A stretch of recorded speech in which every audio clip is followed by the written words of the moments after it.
저 온풍기 좀 더 올리던지 좀 내려. 온도 좀 더운데. 하나님 말씀은 누가복음 2장 1절에서 20절까지 읽겠습니다.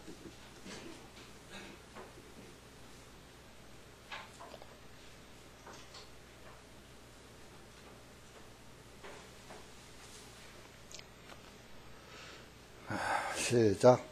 그날들 후에 가이사르 아우구스투스로부터 한 칙령이 내려 온 세상으로 하여금 조세 등록을 하게 하였는데, 이 조세 등록은 구려노가 시리아 총독되었을 때 처음 실시한 것이라. 모든 사람이 각기 자기 고향으로 조세 등록을 하러 가니라. 요셉도 나사렛 성읍에서 나와 갈릴리로부터 유대로 올라가서 베들레헴이라 부르는 다윗의 성읍에 이르러, 이는 그가 다윗의 집과 혈통에 속해 있었기 때문이라. 자기와 정혼한 아내 마리아와 함께 조세 등록을 하러 갔는데, 그녀가 아이를 가져 배가 불렀더라. 그들이 그곳에 있는 동안에 날들이 차서 그녀가 아이를 낳게 되었더니, 그녀가 자기의 맏아들을 낳아 포대기로 싸서 그분을 구유에 뉘었으니, 이는 여관에 그들을 위한 방이 없었기 때문이라.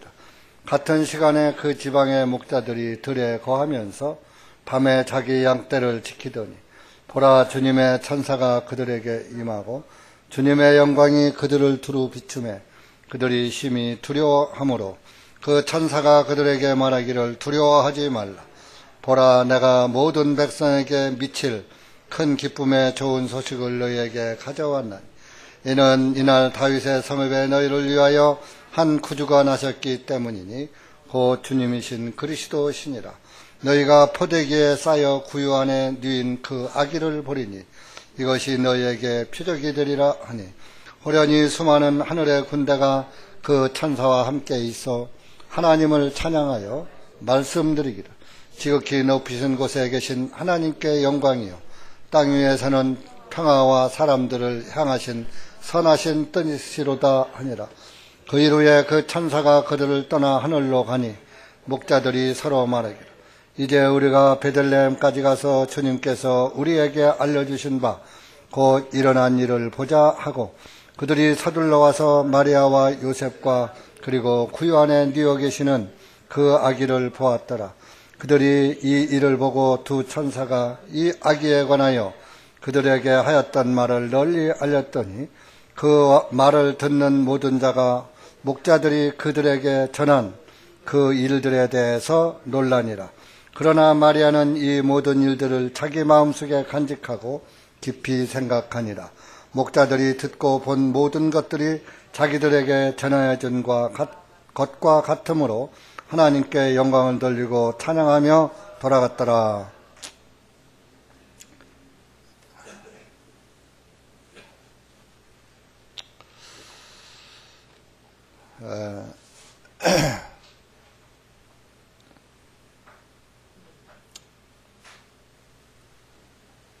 예수님의 출생과 죽으심과 부활하심과 다시 오시는 것을 믿는 것이 우리 기독교 구원받은 그리스도인들의 믿음의 근본입니다. 그래서 지금 세상은 크리스마스다 해가지고 떠들썩하고 평소에 하나님을 믿지 않던 그런 사람들도 또 성탄절은 또 지킨다고 그래요. 이상한 일이죠.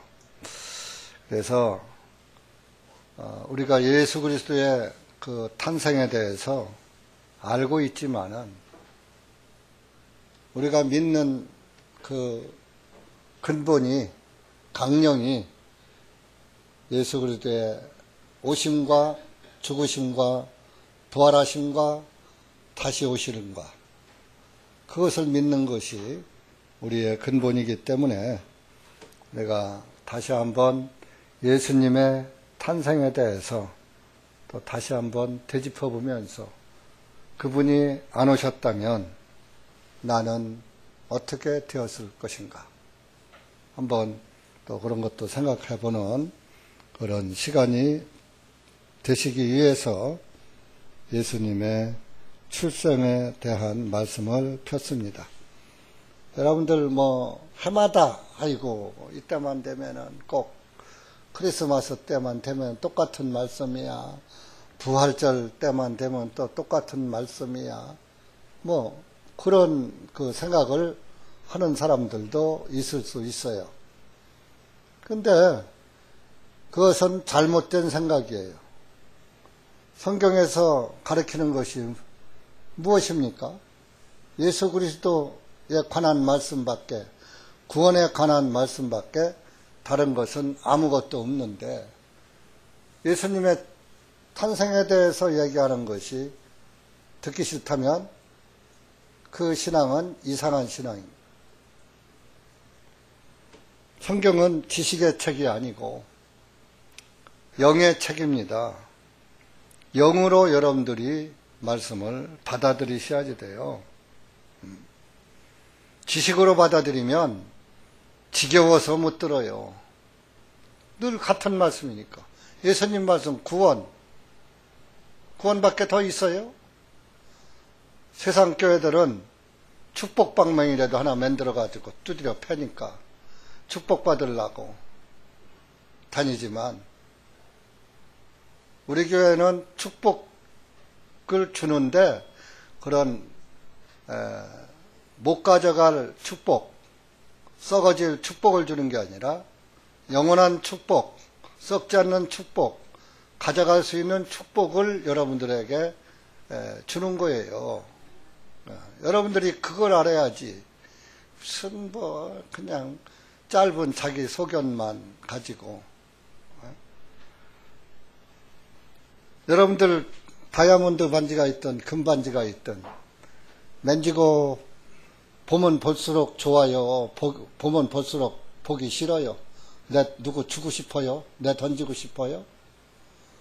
다이아몬드 있으면 누구 주고 싶죠? 몇 번 차니까, 끼니까. 롤렉스 시계 한 몇 년, 한 10년 차니까 집어 던지고 싶죠? 안 그렇잖아요. 그 보석이 자기 안에 보석으로 자리 잡고 있기 때문에 그것을 버리고 싶지 않은 거예요. 예수님이 나의 보석이 되면 어떤 말씀도 싫지가 않은 거예요, 성경이.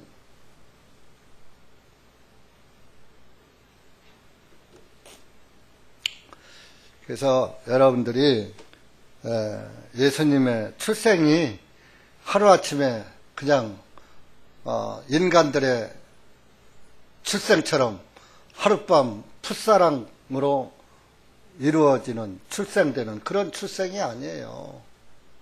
예수님의 출생은 창세 전부터, 이 세상을 창조하기 이전부터 계획해 놓으셨던 그 탄생이에요. 그것이 이루어지는 대목이란 말이에요. 그게 이제 그 로마 황제의 칙령 아우구스투스의 칙령이 내렸어요. 조세 등록하라, 세금 받는 거죠.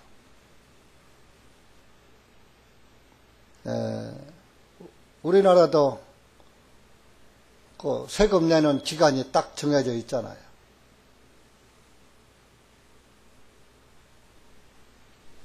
부가가치세, 종합소득세, 재산세, 그래서 이때 이제 로마 정부에서 일률적으로 세금을 걷어들이기 위해서 조세 등록을 하라 했다. 그러려면 지금처럼 주민등록 호적 신고를 해야죠. 그래서 이 조세 등록을 하러 자기 본적지로 다 돌아가는 거예요. 지금은 전산 처리가 돼가지고 본적지에 안 가도 출생신고 그냥 거주지에서 아무 데서나 할 수 있지만 우리 제 딸들 날 때만 해도 출생신고 꼭 본적지에 가서 했어요. 주민등록지에서 하는 게 아니라 본적지 고향에 가서 했다 이거. 이때는 더 오랜 옛날이니까 당연히 고향에서 했겠죠. 그래서 요셉도 이제 나사렛 동네에서 살다가 베들레헴으로 올라가는 거예요. 왜냐? 베들레헴 유대 땅에 그 다윗성에 다윗의 후손으로 예수님이 오시기 때문에 다윗의 혈통으로 오시기 때문에 그 다윗의 살던 곳이 다윗성 아니에요? 예루살렘. 거기에서 이제 예루살렘에서 조금 떨어진 데가 베들레헴이에요. 다윗의 집과 사절의 혈통에 속해 있었기 때문이라. 왜 또 베들레헴, 하필 또 베들레헴에서 태어나느냐? 이것은 예언대로 하나님의 그 계획대로 미가서 5장 가보세요. 구약성경 미가서.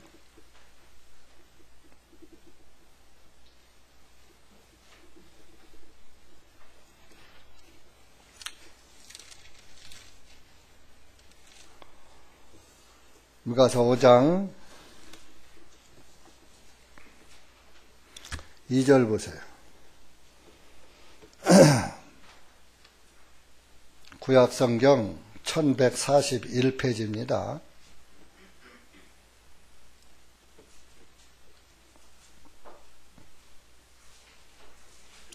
시작. 그러나 너 베들레헴 에브라다야, 비록 내가 유다의 수천 사람 중에서 작을지라도 이스라엘의 치리자가 내게로 나아오리니 그의 나아감은 옛적부터 있었으며 영원부터 있었느니라. 너 베들레헴은 비록 유다의 수천 사람 중에서 작은 구울일지라도, 작은 동네일지라도 이스라엘의 치리자가 왕이에요. 내게로 나아오리니 그의 나아감은 옛적부터 있었으며 영원부터 예루살렘에서 태어날 것으로 영원전부터 계획되어 있었다. 24일 날 얼마나 혼란스럽고 음란한 밤이었는지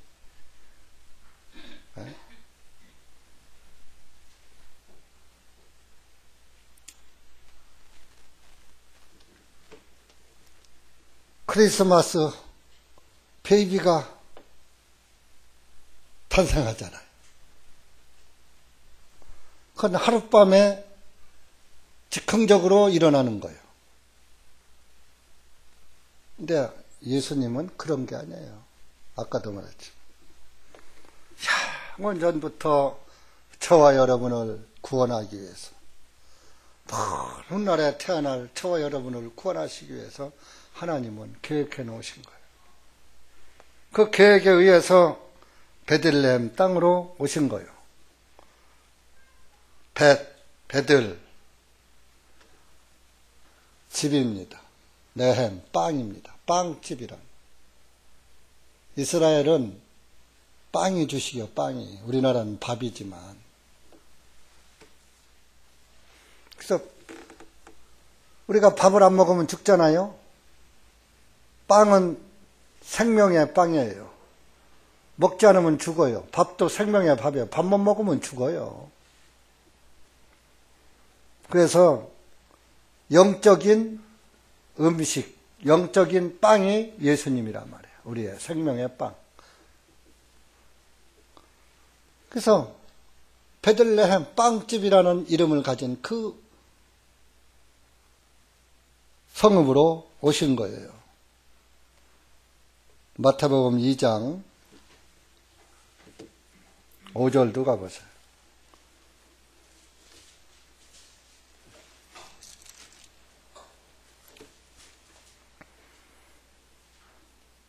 이 동방의 현인들이 헤롯 왕에게 말하는 거예요.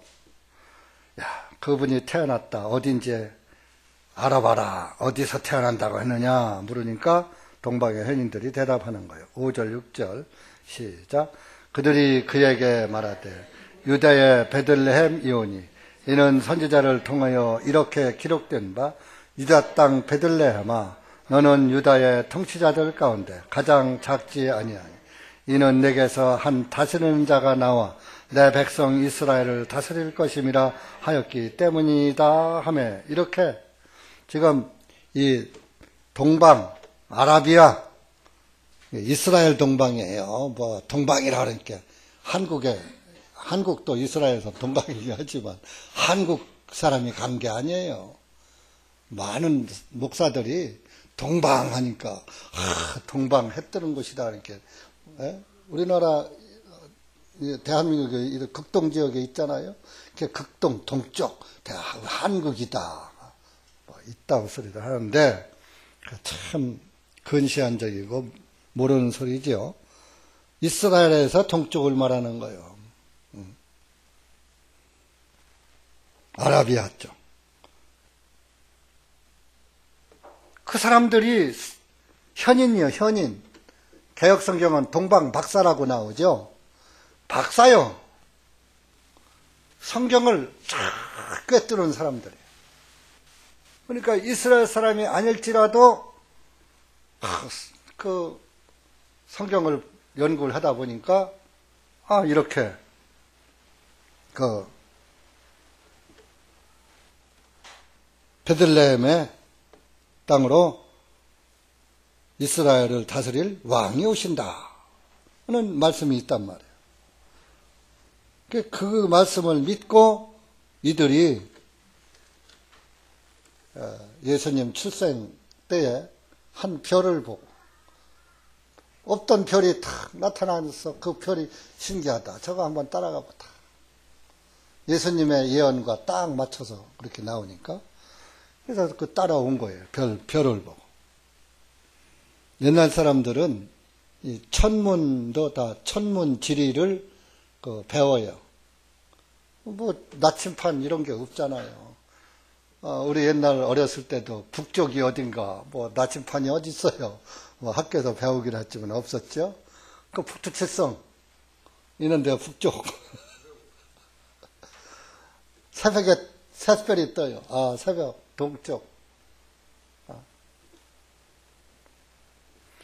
저녁에 밤하늘에 별을 보고 지금은 몇 시쯤 됐겠다. 그런 것도 다 옛날 어른들은 별 보고 알았어요. 별 자리가 이동하는 것을 보고.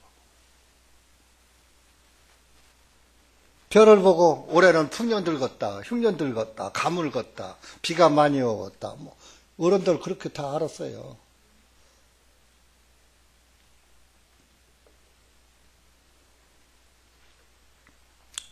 이 동방의 박사들, 현인들이 구약 성경을 다 꿰뚫는 사람들이에요. 그렇게 해서 그 말씀을 믿고 별을 따라서 왔는데 마태복음에서 보면 헤롯 왕이 자기 왕위가 이스라엘 왕이 나온다 그러니까 자기가 이스라엘 왕인데 왕위가 유태롭거든. 그래서 죽이려고 했던 거예요.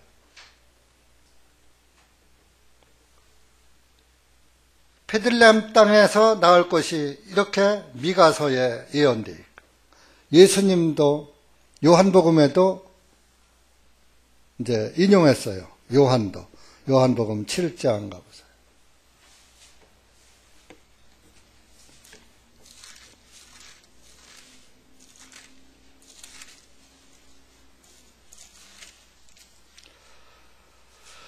(42절) 그러니까 이제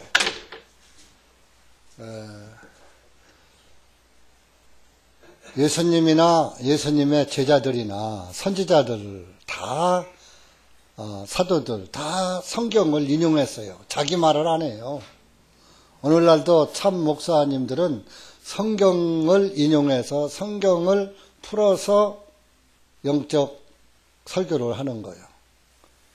그렇지 못한 사람들은 맨 세상 얘기, 자기 얘기만 하고 끝내요. 자, 42절 보세요. 7장 42절. 시작. 성경 기록이 말씀하시기를 그리스도께서 다윗의 씨에서 나오며 고 다윗이 살던 베들레헴 마을에서 나온다고 말하지 아니하였느냐 하니. 예?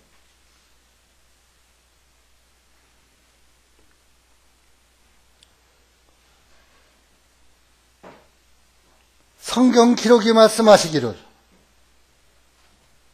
성경님이 말한다. 성경이 그러니까 하나님 말씀이고, 말씀이 하나님이고. 그러니까 여러분들이 성경을 귀중히 여기고, 성경책을 귀중히 여기고, 성경책을 많이 읽는 것이 하나님과 하나님의 말씀을 듣는 것이고, 하나님과 대화하는 것이고, 하나님과 교제하는 것인 거예요. 그런데 어찌 된 일인지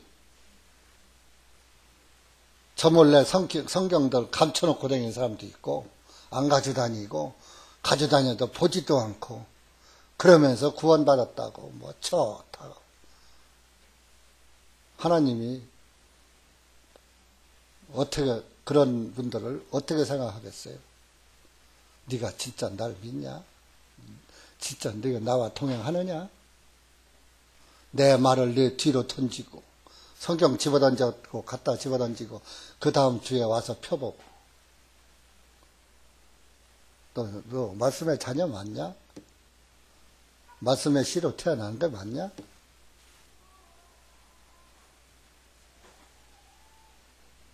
미국이 기독교가 쇠퇴했어요. 그래서 성경들을 안 갖고 다녀요. 그러니까 하도 안 갖고 다니니까 그래도 예배 드릴 때 성경은 보게 하기 위해서 교회에서 교회 입구다가 성경책을 쭉 비춰놨어. 들어가면서 들고 들어갔다. 나갈 때 꽂구나 하고. 일주일 동안 가서 뭐해? 세상에 빠져서 허우적대고.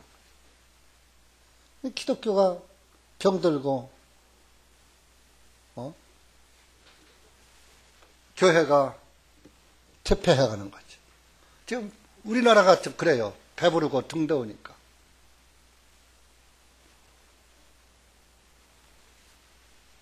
잔소리를 하도 하니까 가죽은 다니는데 보지는 않아. 하나님이 다 보고 계십니다. 말씀을 가까이 하는 게 주님을 믿는 사람의 근본이고 주님과 동행하는 영인 거예요.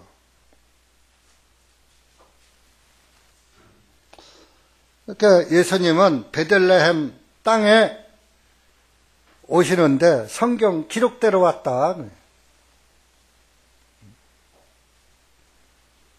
그래서 그 요셉과 정혼한 마리아가 함께 5절에 보면 누가복음 2장 5절에 보면 등록하러 갔는데 아마 10달이 다 돼서 오늘날 할 때 9개월이 지내서 간 것 같아요. 지금은 예정일이라도 알지만 그땐 예정일 몰라요. 언제 나올지 몰라. 밤에다가도 애기 낳고 밤에다 와서도 애기 낳고 애기 낳는 날까지 들어가서 우리 어머니 시대는 김 메고 일하고 들어와서 배 아파서 애기 낳고 그랬어요. 이게 뭐 모르니까 언제 나올지 모르니까 같이 간 거죠. 만삭이 된 상태. 그래서 때가 되니까 6절에 아이를 낳았어요. 그래서 나서 7절 보니까 맏아들을 낳아. 맏아들. 포대기에 싸서 그분을 구유에 누였으니 이는 여관에 그들을 위한 방이 없었기 때문이라. 이때가 언제냐? 이스라엘 절기, 초막절, 또 장막절이라고 그래요. 그 장막절 절기를 유대인들이 예루살렘에 다 모일 때야. 그때를 계기로 해서 모일 때에 조세 등록을 하라고. 조세 등록과 또 그 조세 등록도 해야죠. 장막절, 초막절 그 절기도 지켜야죠. 그때가 유대 달력으로 7월 15일이요. 태양력으로는 10월 15일이요. 3개월 차이가 나요. 그래서 지난주에 예수님 탄생은 10월 15일이다. 주보에다 그런 그 내용을 제가 써서 여러분들에게 알려줘.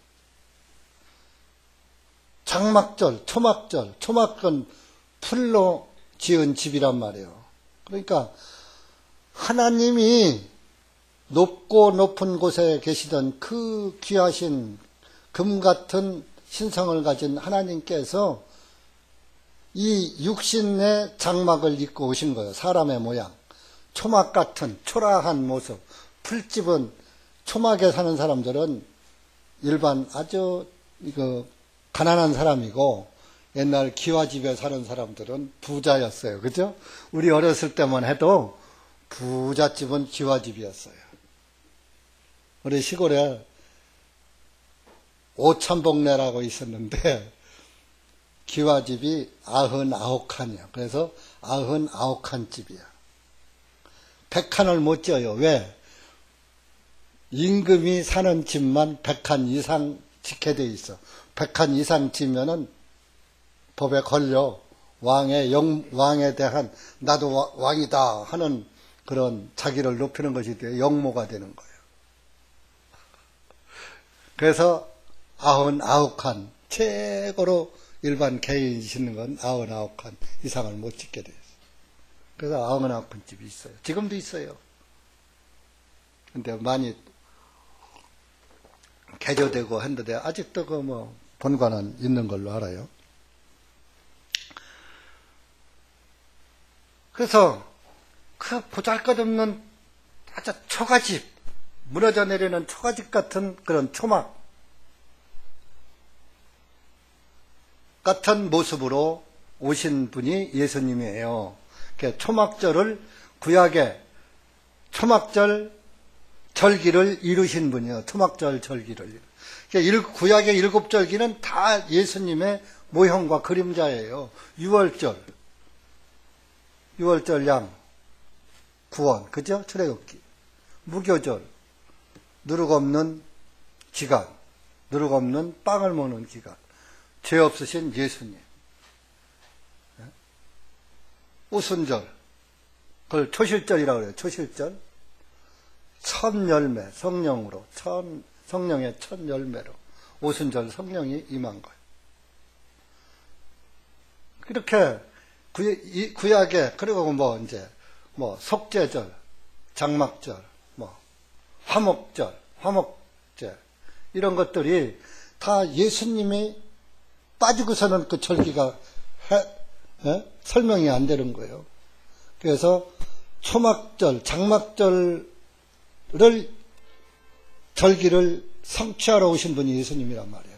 그럼 장막절 절기가 10월 15일인데 무슨 12월 25일이 예수님 탄생일이야. 마귀 술수에 온 세상 사람들이 다 속아 넘어가 있고 다 빠져들고 있고 로마 가톨릭 태양신 숭배자들의 그 유전과 전통 그 누룩이 오늘날 개신교로 그대로 전수되어서 오늘날 모든 개신교가 전부 12월 25일을 성탄절로 지키는 거예요. 안 지키는 우리는 그들하고 이제 끝이 달라, 결과가. 그러니까 이단이야. 근데 우리가 이단이요? 저들이 이단이요? 저 사람들이 이단이요. 저 사람들과 우리와 끝이 달라.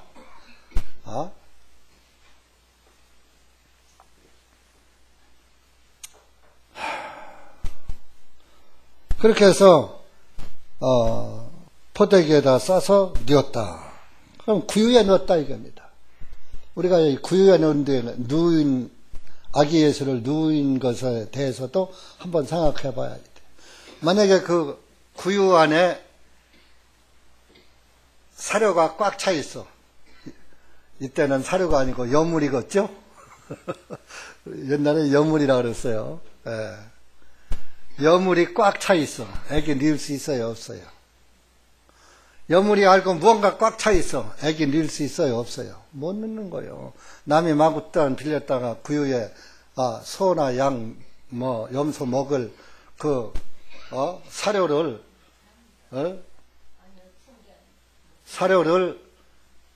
사료가 꽉 차 있는 그것을 퍼내고 넣었다가는 당장 쫓겨나지, 그죠? 비어 있어요, 구유가.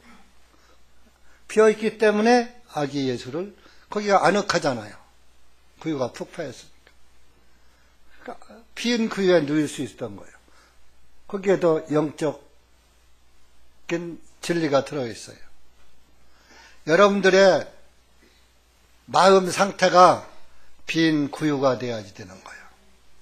여러분들 마음속에 무엇이 다른 것이 꽉 차 있으면, 세상 생각이 꽉 차 있고 세상 어떠한 세상 부귀 영화가 꽉 차 있으면 예수님이 못 들어가요. 다른 것이 꽉 차 있게. 그래서 예수님께서 마태복음 5장에서 심령이 가난한 자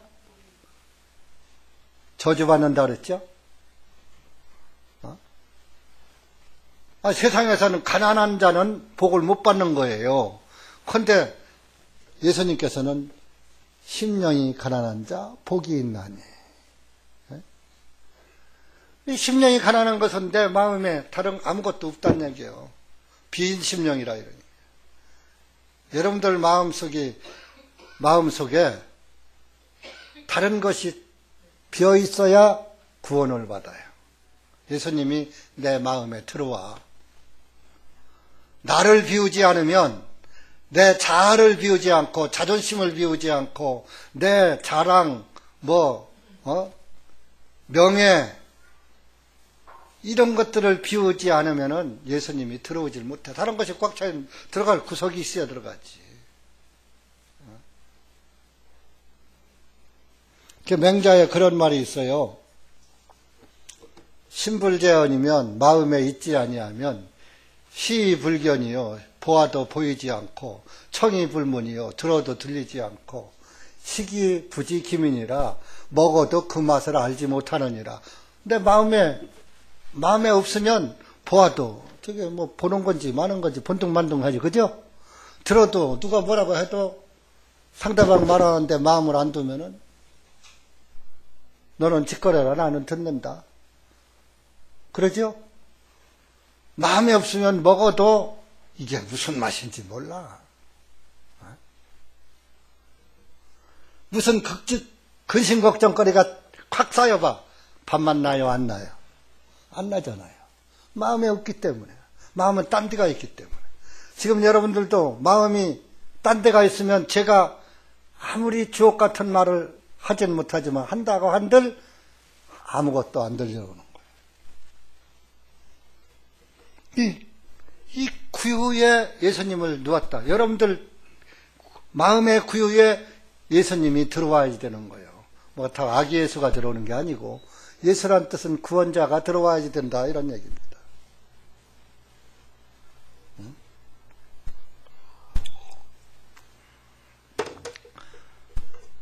그런데 8절에 보니까 같은 시간에 8절 같은 시간 예수님을 낳은 시간입니다. 같은 시간에 그 지방의 목자들이 들에 거하면서 밤에 자기 양떼를 지키더니 예수님 출생해서 구유가 딱 넣는데 그 시간에 그때에 그 지방 그 주변에 양치는 목동들이 들판에서 양을 지키고 있었어요. 알았죠? 4월달서부터 10월달까지는 들에서 먹이고 10월서부터 그 이듬해 4월 말까지는 우리에서 먹인다. 양을 이스라엘은 겨울엔 추우니까.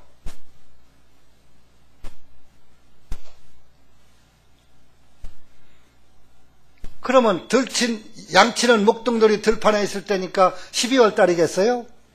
말이 안 되는 거예요.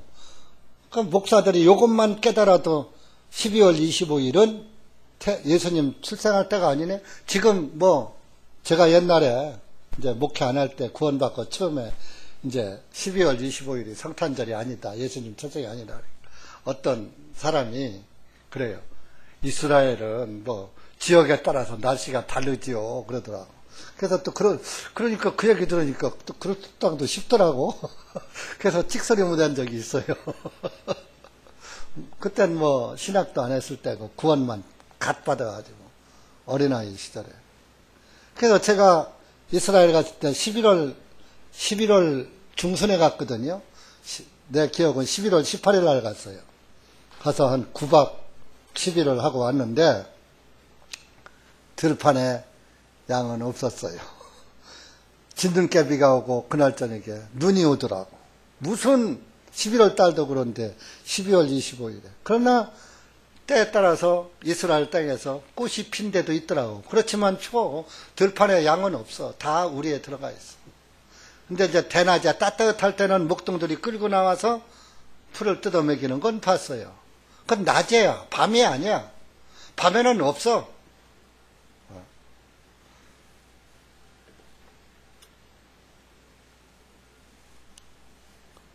그러니까 그 양떼를 지키는데 9절에 천사들이 그 목동들에게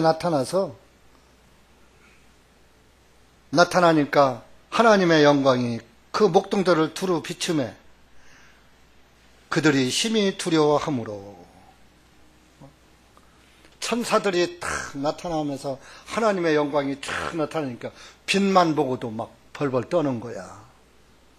그러니 여러분들 천사의 영광, 기쁜 소식을 알려주려고 구주가 태어났다고 알려주려고 온 천사의 영광을 보고서도 벌벌 떨었는데 지옥 가서 지옥의 그것을 보고선 그 맛이 어떻겠어요?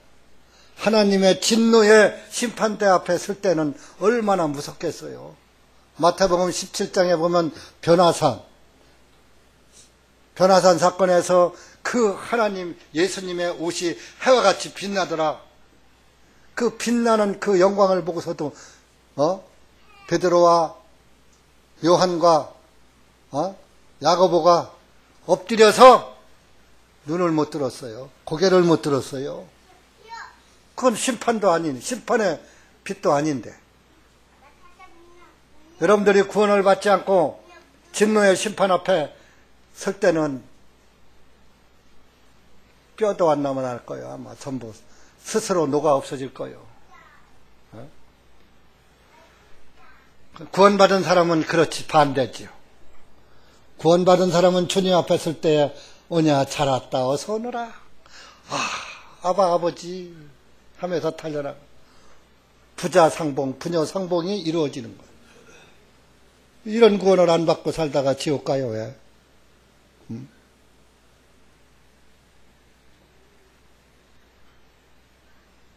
그 천사들의 영광을 보고서도 벌벌 떨었는데 그런데 그들이 좋은 소식을 알려줘요. 10절에 두려워하지 말아라. 겁내지 마라.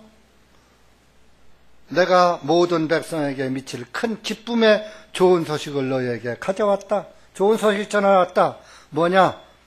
11절 이날 다윗의 성읍에 너희를 위하여 한 구주가 나셨기 때문에 구원주가 났다.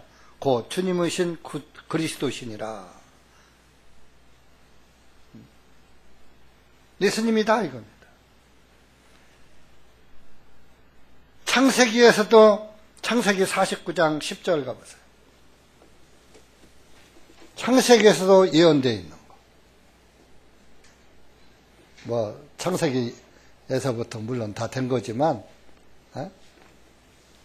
10절 49장 10절 71페이지 구약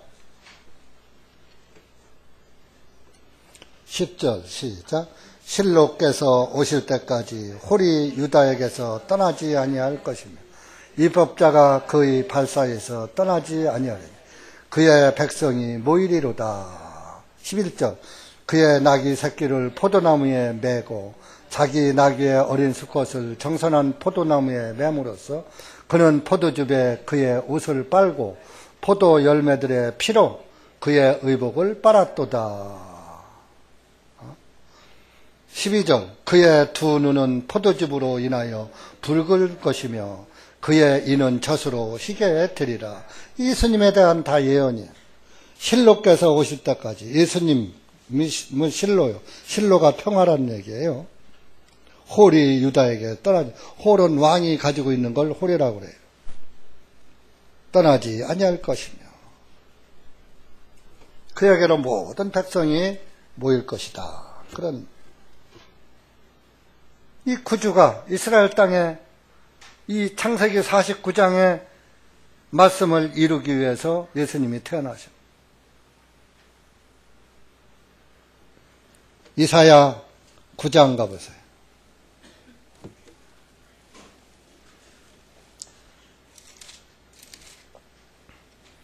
869페이지 이사야 9장 6절 예수님이 태어날 것의 예언이에요.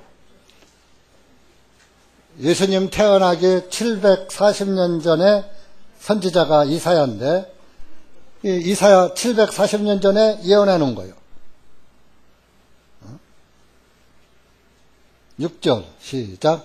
이는 우리에게 한 아이가 태어났고 우리에게 한 아들을 주셨으니 정사가 그분의 어깨 위에 있을 것이요 그분의 이름은 놀라운 분이라 상담자라 전능하신 하나님이라 영원하신 아버지라 화평의 통치자라 불리우리라.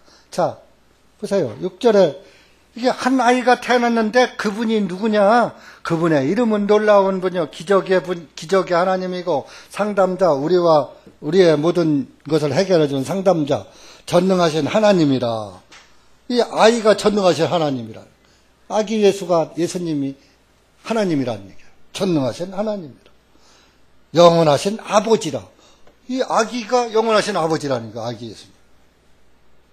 여호와 증인이 이런 거 요것만 이사야 9장 6절만 깨달았으면 여호와 증인 단박 나와서 우리 교회로 올 텐데 이 등신들이 그걸 못 깨달아. 화평의 통치자라 불리우리라. 죄인과 하나님 사이를 화평케 만들었어 예수님이. 저와 여러분과 하나님 사이를 화평하게 만들었어 예수님이. 예수님이 아니면 우리가 감히 하나님 하자도 못 꺼내. 예수님 예자도 못 꺼내. 굿자도 없어. 구원할 굿자도 못 꺼내. 구원해 주십시오 소리도 못해.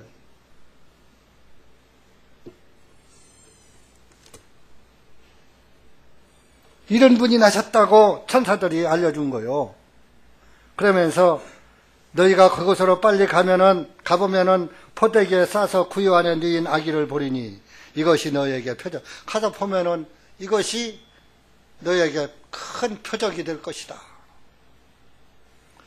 그러니까 그냥 그 말이 끝나자마자 13절에 호련히 수많은 하늘의 군다가 그 천사와 함께 하나님을 찬양하며 말씀드리더라. 찬양을 하는데 그 찬양 소리가 참 생전에 처음 들어보는 찬양 소리야. 계시록 14장 가보세요. 요한계시록 14장 가면은 그 찬양을 부르는 사람 외에는 아무도 모르더라 그랬어요. 음? 14장 3절 가보세요. 시작. 그들이 보좌 앞과 내 짐승들과 장로들 앞에서 새 노래 같은 것을 부르니 땅으로부터 구속받은 14만 4천 명 이외에는 아무도 그 노래를 배우지 못하더라. 새 노래가 불려지는데 생전 처음 듣는 소리야. 땅으로부터 구원받은 14만 4천 명 이외에는 아무도 그 노래를 배우지를 못해. 이건 무슨 소리냐. 14만 4천 명 외에는 그 노래를 못 부르더라. 이러니. 다른 사람은 못 불러. 14만 4천 명만 불러. 그러니까 이것도 14만 4천 명이 여호와 증인 자기들이 14만 4천 명이랴. 그 신천지도 자기들이 14만 4천 명이랴. 얘라, 마귀 새끼들. 아니, 오순절 때 구원받은 사람, 베드로 설교 듣고 구원받은 사람, 단번에 구원받은 사람 몇 명이요? 어? 단번에 3천 명 구원받았는데 그 이후로다가 지금까지 하나님이 그렇게 능력이 없어? 14만 4천 명 뺏기 구원을 못 시켜? 말이 안 되는 놈의 소리. 이건 영적인 숫자예요. 영적인 숫자.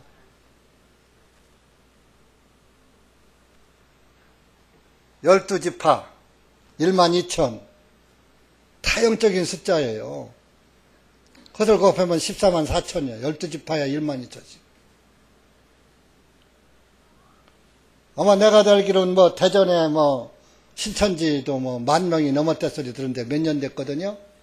그러면 좀 12,000명 외에는 전도하지 말아야 해요. 그 12,000명 넘어가는 사람은 이제 구원에 못 들어가. 14만 4천 속에 못 들어가. 숫자로 따진다면. 한국에서만 14만 4천 꽉 차고 말어. 그러면 이 세상에서 한국 사람만 예수님이 구원하러 오셨어요? 참 말도 안 되는 개벽다이 같은 소리예요. 영적인 숫자예요. 영적 충만의 숫자예요. 영적 충만.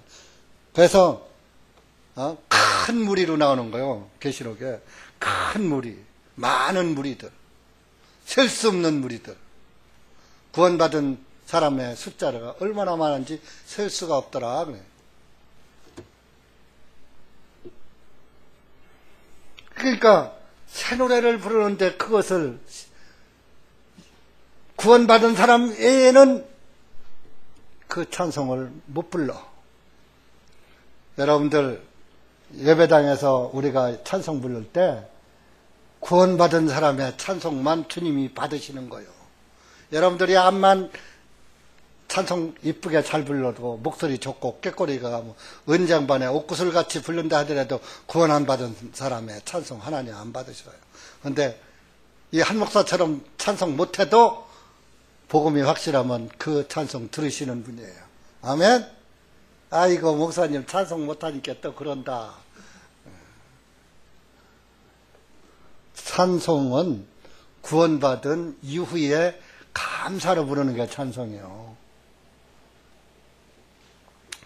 할 얘기는 많지만 이렇게 해서 그 하늘의 군대가 천사들과 함께 하늘의 천군 천사가 찬양 드리는 거예요. 근데 내용이 뭐요? 14절 지극히 높은 곳에 계신 하나님께 영광이요 땅 위에서는 평화 사람들을 향하신 선하신 뜻으로 땅에 있는 사람들을 평화하게 만들라고 오신 예수님이다 그런 뜻이에요. 그렇게 찬송을 하더니 15절에 천사들이 떠나요. 그래서 이제 목동들이 야 우리 진짜 한번 가보자. 15절에 그래서 베들레헴까지 가서 봤어요. 그래서 16절에 서둘러 와서 마리아와 요셉과 그리고 구유 안에 누워 계시는 아기 예수를 보았더라. 그들의 이 일을 보고 두 천사가 아기에게 관하여 그들에게 하였던 말을 널리 알렸더니 천사들이 우리에게 이렇게 해서 우리가 가서 베들레헴 가서 구유에 누운 아기 예수를 보았다 하고 널리 알려준 거예요. 목동들이, 목자들이. 여러분들도 구원을 받았다면은 나도 예수님을 만나서 구원을 받았다 널리 알려줘야지 되는 거예요. 구원받고서도 나만 구원받았어. 아이까지까 너희가 구원받든지 말든지 뭐 내가 말해도 안 들으니까 지옥이나 가라. 이거는 아니에요. 열왕기에 보면 문둥이 네 사람이 있었어요. 그때 사마리아에 아주 그 가뭄이 들어서 흉년이 들었어요. 그래서 얼마나 뭐 물건값이 비싼지 뭐 좀 천정부지요. 그런데 하나님께서 이스라엘 사람들을 살리시기 위해서 시리아 군대들 귀에 그 막 그냥 요란한 그 기병들 말바꿈 소리, 군대들의 그 함성 소리를 들리게 해버린 거예요. 그 시리아 군대가 그 말을 듣고 그 소리가 한 사람에게 들린 게 아니라 온 시리아 군대들에게 그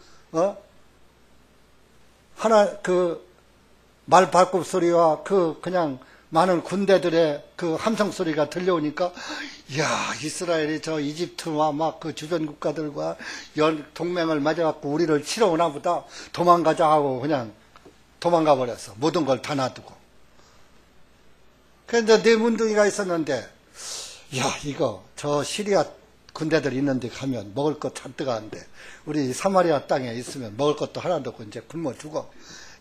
여기서 죽으나 거기 가 죽으나 죽긴 일반이니까 시리아 군대들 진영에 가서도 뭐라도 하나 뭐 죽으면 죽고 자 이건 죽긴 매일반이니까 한번 가보자 하고 그 시리아 군 진영에 가봤어. 갔더니 군 진영이 탕탕 비어 있어. 가보니까 그냥 그 문 보아가 뭐 양식이 그득해. 그것을 자기들이 야 이거 수지 맞았다 노다지 켰다 하고서 막 챙기다가 가만히 생각하니까 이거 이 많은 거 우리만 챙기면 안 되잖아. 저기서 지금 굶어 죽는 사람도 있는데 그 사람들에게도 알리자.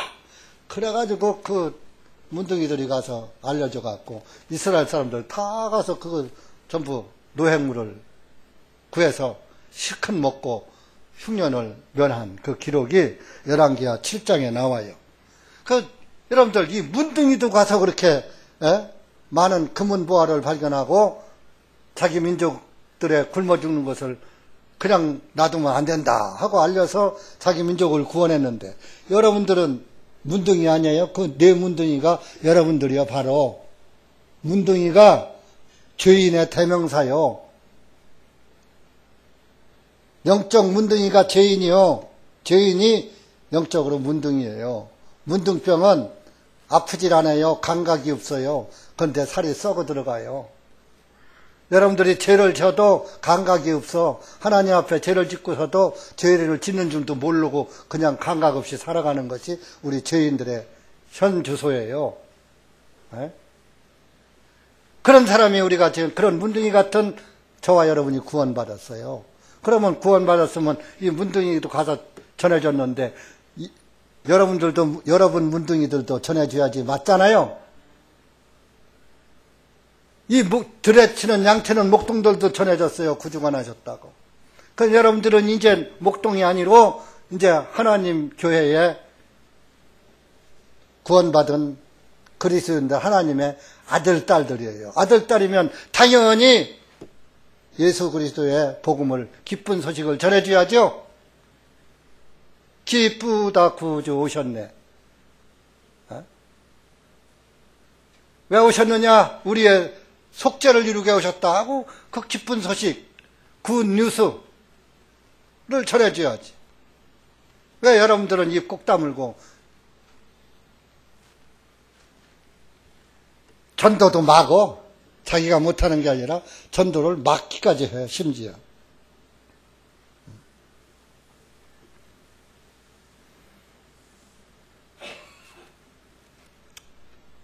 18절 보세요. 목동들이 전했어요. 그 말을 듣는 모든 자가 목자들이 그들에게 전한 그 말들에 대해서 놀라워하니라. 구원의 복음을 듣고서 아이고 그래요. 아이고 예수님이 내 죄를 다 사했다고. 세상에 왜 이런 것을 여태 몰랐지? 구원받을 때 깜짝 안 놀랐어요? 난 진짜 깜짝 놀랐어요. 세상에 그러면 그렇지. 이건 내가 죄를 안 짓고 살 수가 없는 그걸 하나님이 모르시고 나보고 죄 짓지 말라고 하면 나보고 천국 오지 말라는 것이지. 나는 죄를 질 수밖에 없는 인간이라는 것을 하나님은 아시고 나의 죄를 대속해 주신 거 아니냐. 그러면 그렇지.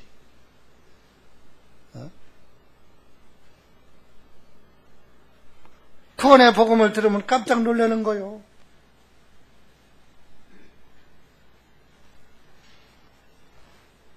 그러니까 그 목자들이 돌아가면서 뭐 했어요? 20절 보세요. 20절 읽어보세요. 시작. 목자들이 듣고 본 모든 것들이 자기들에게 전해진 것과 같으므로 하나님께 영광을 돌리고 찬양하면서 들어갔더라. 여러분들이 하나님께 찬양이 먼저가 아니라 영광을 먼저 돌리는 거예요. 영광을 안 돌리고 찬양만 돌려도 소용없어요. 내가 하나님께 영광이 되어야 하고 하나님께 영광의 삶을 살아야 하고 하나님께 영광을 돌려드리는 그런 삶을 살면서 그 이후에 찬양하는 거예요. 근데 오늘은 거꾸로 됐어요. 찬양부터 해 모든 교회가. 너 구원받았네. 너 구원받아. 복음성가 그냥 하면 눈물이 줄줄 나와. 나도 그래. 복음성가 들으면 어떤 땐 흉금이 울리고 마음이 그냥 콩당콩당하고 마음이 그냥 뭐 참 뭐라고 표현할 수가 없어. 감동이 와. 그러니까 야, 내 감동이 내가 구원받았나 보다. 그런데 양심에 피는 없어. 그럴까봐 우리가 복음성가 않는 거예요. 그래서 가스펠송 사탄 노래라고 하는 거예요. 찬양으로 구원받는 소리 성경에서 들어봤어요? 네? 말씀으로 구원받는 거예요. 그래서 찬양에 속아서 구원을 못 받을까봐 찬양은 구원받은 이후에 해도 늦지 않으니까 우리가 개인적으로 찬양해도 늦지 않으니까 꼭 우리가 공중 예배 시간에만 꼭 찬양을 많이 불러야 해요. 여러분들이 항상 찬양의 삶을 살아야 해요. 어디 길을 갈 때나 누울 때나 항상 주님을 찬양하고 주님께 영광을 돌리는 그런 삶을 살아야지. 영광은 돌리지 않고 세상에 나가면 이놈이 콩인지 팥인지 분별이 안 돼. 구원을 받은 사람인지 안 받은 사람인지 구분이 안 되게 살면서 무슨 놈 하나님을 찬양한다고. 말이 안 되는 거예요.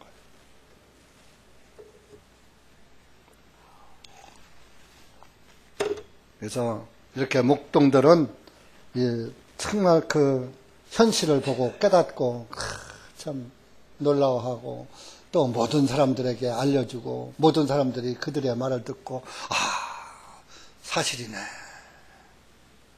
사실이구나. 여러분들이 복음의 말씀 듣고 사실이구나 하고 깜짝 놀란 거하고 똑같은 거예요. 이렇게 예수님의 소식을 듣고서는 여러분들이 한번 깜짝 그 이적에 대해서 어떻게 하나님이 이 죄인을 구원하러 이 땅에 오셨단 말인가. 정말 놀라워해야 하고 감탄해야 하고 감사하면서 영광을 돌리는 그런 그리스도인이 참 그리스도인입니다. 여러분, 온 세상이 사탄 축제에 떠들썩합니다. 그 사탄 축제에 우리가 춤추지 않는 것만 해도 얼마나 감사한 거요.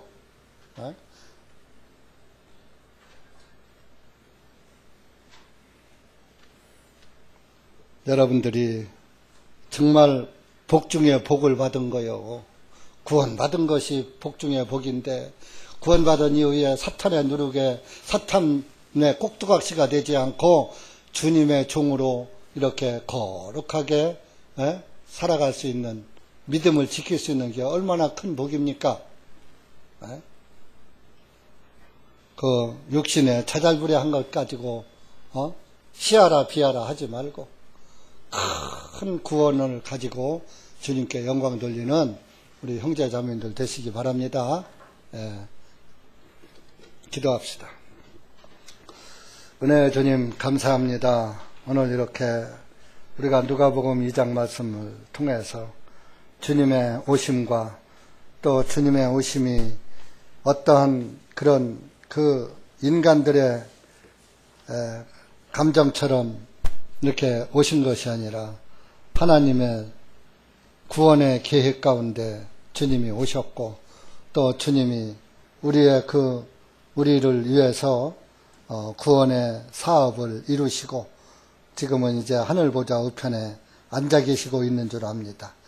그 살아계신 예수님을 우리가 항상 마음으로 믿어 의에 이르르면서 주님을 바라보고 주님을 찬송하고 주님의 복음을 위하여 살고 주님의 복음을 전하는 우리 형제 자매님들이 되고 그리스도인들이 되어서 이 양치는 목동들도 자기들이 본 것을 모든 사람들에게 알려줬듯이 우리도 예수님을 보았다면, 구원주를 보았다면 아직까지 구주를 만나지 못한 이들에게 예수 그리스도를 만날 수 있는 그 복음을 전하는 그리스도인들이 될 수 있도록 은혜 베풀어 주시옵소서.